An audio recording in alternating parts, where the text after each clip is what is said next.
इस वीडियो में मैं आपको जो भी बोलूँगा एक एक शब्द आपको ध्यान से सुनना है, because I will be telling you everything which you need to do before your maths board exam. मैं चैप्टर वाइज जाऊँगा और हर एक चैप्टर में क्या स्ट्रेटेजी आपको यूज़ करनी है जिससे आपको मैथ्स में 99 आउट ऑफ 100 मिल सके। The first thing which you have to do is you have to master commercial mathematics. अब कमर्शियल मैथमेटिक्स में आपके पास 3 चैप्टर आते हैं। First is GST, second is banking, third is shares and dividends. Shares and dividends is the most easiest chapter, but the problem is इतने उसके सवाल आते नहीं है। तो फिर आपको सबसे पहले जीएसटी और बैंकिंग मास्टर कर लेना है। आप कैसे मास्टर करोगे? आपके टेक्स्ट बुक में जितने भी एग्जाम्पल दिए हुए हैं जीएसटी एंड बैंकिंग के, वो आपको देख लेने हैं। और अगर आपने अच्छे से एग्जाम्पल देख लिए तो फिर आप अपने वो 2 चैप्टर्स डन समझ लीजिए। और वो 2 चैप्टर में से क्वेश्चन आते ही आते हैं। So please refer to your text book examples for commercial mathematics section. Then we have algebra. Algebra के अंदर first chapter is linear inequations in one variable. Linear inequation in one variable क्यों मैं आपको suggest नहीं करूंगा कि आप example देखो। आपको क्या करना है, you have to see the PYQs. अभी अगर आप बोलोगे कि आपके पास चैप्टर वाइज पीवाईक्यू नहीं है, नो प्रॉब्लम। आईसीएससी की वेबसाइट पे हर एक साल का जितने भी पीवाईक्यू हुए हैं वो सारे के सारे पेपर वो लोग पब्लिश कर देते हैं। आप हर एक पेपर में देखो कि लीनियर इनइक्वेशन या फिर जो जो चैप्टर मैं आगे बताऊंगा उसके कैसे प्रकार के क्वेश्चन आते हैं। So when you will see all of those PYQ paper, PYQ question, फिर आपको आइडिया लगेगा कि किस टाइप के टफनेस के सवाल आते रहते हैं। तो linear inequation in one variable के पीवाईक्यूज आप अच्छे से कर लेना। क्वाड्रेटिक इक्वेशंस, क्वाड्रेटिक इक्वेशन में जितने भी क्वेश्चन आए हैं वो सारे के सारे एक प्रकार के हैं। तो अगर आपने एक बार क्वाड्रेटिक इक्वेशंस अच्छे से कर लिया तो फिर आपको दूसरी बार करने की ज़रूरत नहीं है। It is the most simplest chapter in algebra. Linear equation में तो आपको लाइन वगैरह जो बनानी होती है आप प्लीज़ ध्यान से बनाना, क्योंकि बहुत बच्चों के वो लाइन में और वो ग्राफ को मार्क करने में ओपन सर्कल, फील्ड सर्कल, उसमें मार्क्स कटते हैं। Factorization of polynomials, again it is one of the most simplest chapters of algebra. इसमें आपको क्या करना है, आपको पीवाईक्यू तो देखने ही देखने हैं, बट वो पीवाईक्यू का आंसर कैसे लिखा जाता है वो देखना है। And the reason I am telling you to do this is because उसमें 2-3 केसेस के क्वेश्चन बनते हैं इन फैक्टराइजेशन ऑफ पॉलिनोमियल्स। वो आपको देखना बहुत ज़रूरी है, बिकॉज अगर जब तक आप अलग अलग प्रकार के केसेस नहीं पढ़ोगे फैक्टराइजेशन ऑफ पॉलिनोमियल्स में, तब तक वो चैप्टर दिखने में सिंपल है but it can make you lose your marks. Ratio and proportion, ये हार्ड चैप्टर है, इसलिए आपको इसमें कंसंट्रेशन से पढ़ना होगा। और अभी भी आपके पास बहुत टाइम है, तो आपको रेशियो एंड प्रपोर्शन में क्या करना है, प्लीज़ आप ध्यान से सुनो। आपके पास बहुत टाइम है, देयरफॉर आप अपनी टेक्स्ट बुक अच्छे से देख लो for ratio and proportion. Ratio and proportion के आप सबसे पहले थियरी पढ़ लो, एग्जाम्पल पढ़ लो, वो क्वेश्चन में के मेथड कैसे यूज करते हैं वो पढ़ लो।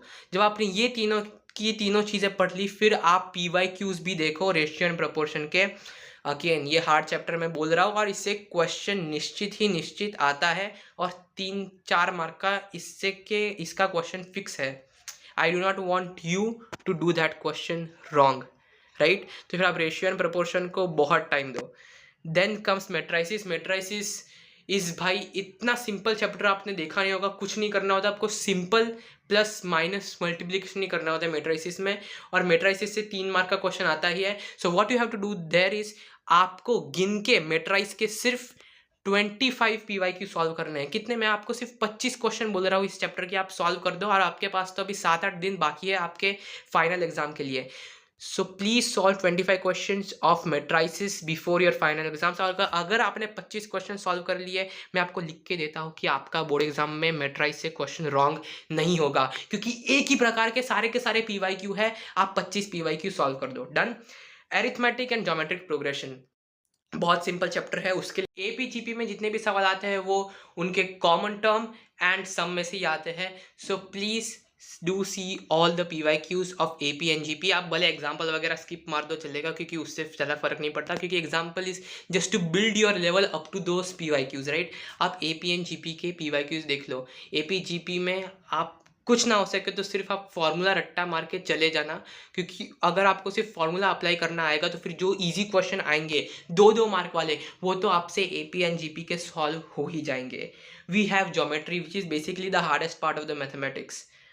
अब ज्योमेट्री में आपको अगर पूरे साल आपने कुछ मेहनत नहीं की ज्योमेट्री में, तो फिर आपका बहुत अच्छा नहीं हो सकता ज्योमेट्री, बट इतना तो अच्छा हो ही सकता है कि मैक्स टू मैक्स आपका सिर्फ एक ही मार्क कटे। अब ज्योमेट्री में सिमिलैरिटी ऑफ ट्राइंगल्स में आपको ए ऐसे ए ये सारे के सारे रूल है, उसको आपको क्या करना है, उसके आपको सारे के सारे प्रूफ देखने हैं। मतलब क्वेश्चन कैसे आते हैं बोर्ड में, that prove that these two triangles are similar, right. तो फिर आपको वो प्रूफ के क्वेश्चन देख लेने, भले ही आपको वो क्वेश्चन एग्जैक्ट नहीं आएगा, बट जब आप अपना आंसर लिखोगे कोई भी ज्योमेट्री के क्वेश्चन का, तो फिर आपको लिखना पड़ेगा बाय ए सिमिलैरिटी या फिर by A S A similarity.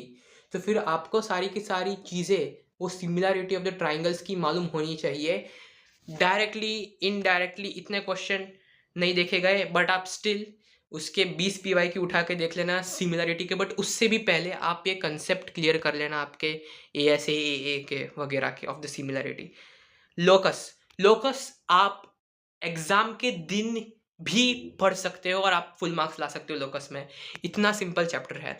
And as a matter of fact मैं आपको एक ऐसी वीडियो की लिंक दूंगा, अगर आपने लोकस वो वीडियो से देख लिया तो फिर आपको लोकस में फुल मार्क्स लाने से कोई नहीं रोक सकता, right. The link of that video is in the description given below. वो वीडियो आप लोकस के लिए देख लेना, बहुत ही छोटा बहुत ही प्यारा चैप्टर है जो आपको फ्री में 3-4 नंबर देकर जाएगा। और लोकस का एक क्वेश्चन आता ही आता है, और वो एक ही प्रकार के क्वेश्चन आते हैं लोकस के, आप एग्जाम के दिन भी उसे प्रिपेयर कर सकते हो, इतना सिंपल चैप्टर है लोकस। डन।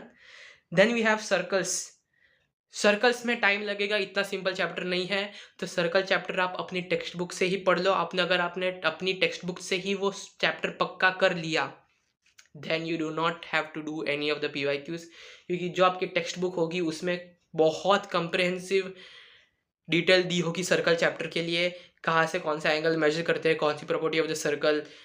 वो बहुत ही एक्सटेंसिव चैप्टर है, मैं पहले से बोल रहा हूँ। तो आप अपनी टेक्स्ट बुक से वो चैप्टर को पक्का करें, एग्जाम्पल देके थियोरी पढ़े। सर्कल में आपको मेहनत की ज़रूरत है। Constructions again one of the most simplest chapter, construction and locus आप एग्जाम के दिन भी कर सकते हो। और सर्कल में भी सर्कम सर्कल और इन सर्कल का कंस्ट्रक्शन होता है, उस वीडियो की भी लिंक मैं दे दूंगा डिस्क्रिप्शन में। बहुत सिंपल है, बहुत simple, right. Mensuration surface area and volume, इतना कुछ खास नहीं है, इतने कुछ खास हार्ड क्वेश्चन नहीं आते जितने हार्ड क्वेश्चन आपकी टेक्स्ट बुक में दे रखे हैं। नाउ जो मैंने टेक्स्ट बुक यूज़ की थी it was S Chand and R D Sharma में सरफेस एरिया वॉल्यूम या फिर मेंजुरेशन के बहुत ही हार्ड सवाल दिए हैं, जो कि PYQ में उतने हार्ड लेवल के पूछे भी नहीं जाते। तो मेंजुरेशन के लिए I would suggest you that do not go from your text book, just see all the PYQs। अगर आपकी थियोरी पक्की हो गई है तो जस्ट स्टार्ट सॉल्विंग PYQs। आप 30-25 क्वेश्चन सॉल्व कर लो मेंजुरेशन के, and it will be enough, because एक ही प्रकार के आते रहते क्वेश्चन।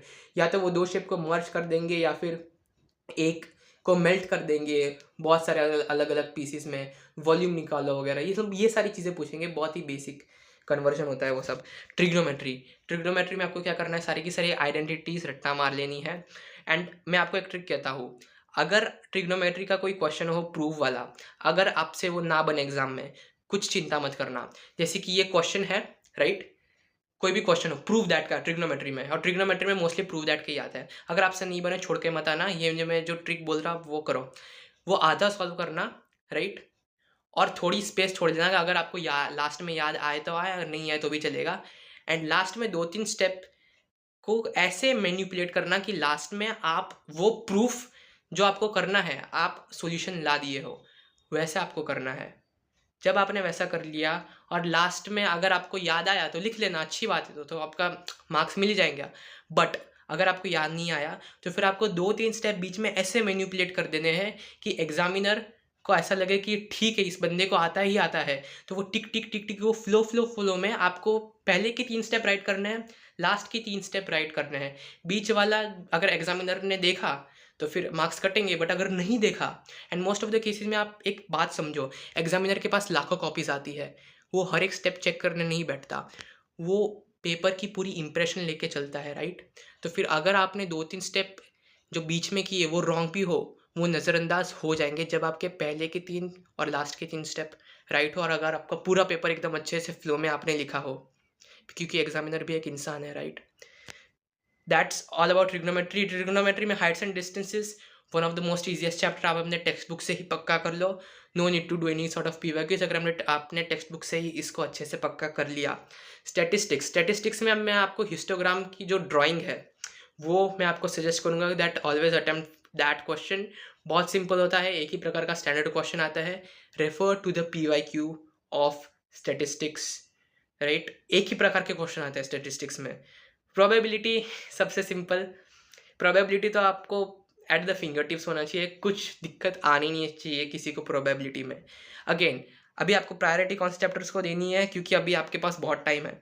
देखो, कॉमर्शियल मैथमेटिक्स अभी मत पढ़ना, अभी आपको कौन कौन से चैप्टर पढ़ने हैं, that is trigonometry and geometry. Geometry जब आपका बहुत अच्छे से पक्का हो जाए 1-2 दिन में, देन ये जितने भी बचे हुए चैप्टर्स उनके तो आपको सिर्फ 3 दिन में सारे के सारे पीवाईक्यू ही सॉल्व कर देने, तो फिर 5 दिन में आपका पूरा का पूरा मैथ्स अच्छे से हो जाएगा।